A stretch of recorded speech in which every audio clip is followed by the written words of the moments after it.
Cost baseline does not just refer to the total amount that the project manager can spend and against which the project expenses will be reported. It is actually a time-phased cash outflow projection that has been approved to be followed and tracked against. So we can say how much money will be spent and when it will be spent and on what it will be spent is shown by the cost baseline. This is why at any point during project execution, the actual cost can be compared against the cost baseline to say whether the project is spending as per cost baseline, or it is over budget, that is spending more, or it is under budget, which is spending less than what is presented by the cost baseline. Once approved, this baseline never changes until and unless there is an approved change request to update the baseline.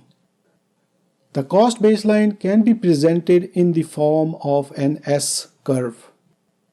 S-curve is a cumulative curve that shows the cumulative money on the y-axis against the time on the x-axis.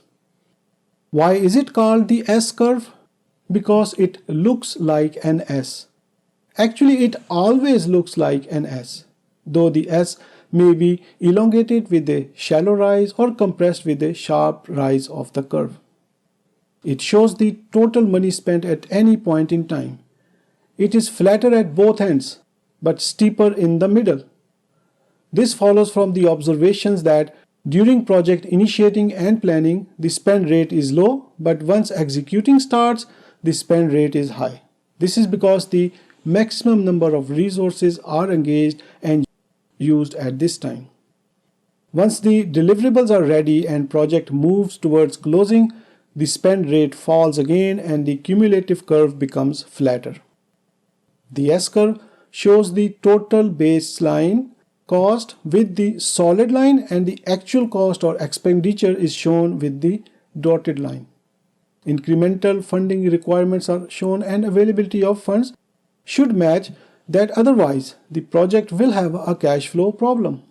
So the S-curve will be used to determine how much funding is needed at what point in time. It is also wise that while funding requirements are determined from the S-curve, the sources where the funds will be coming from should also be identified if there is more than one funding source.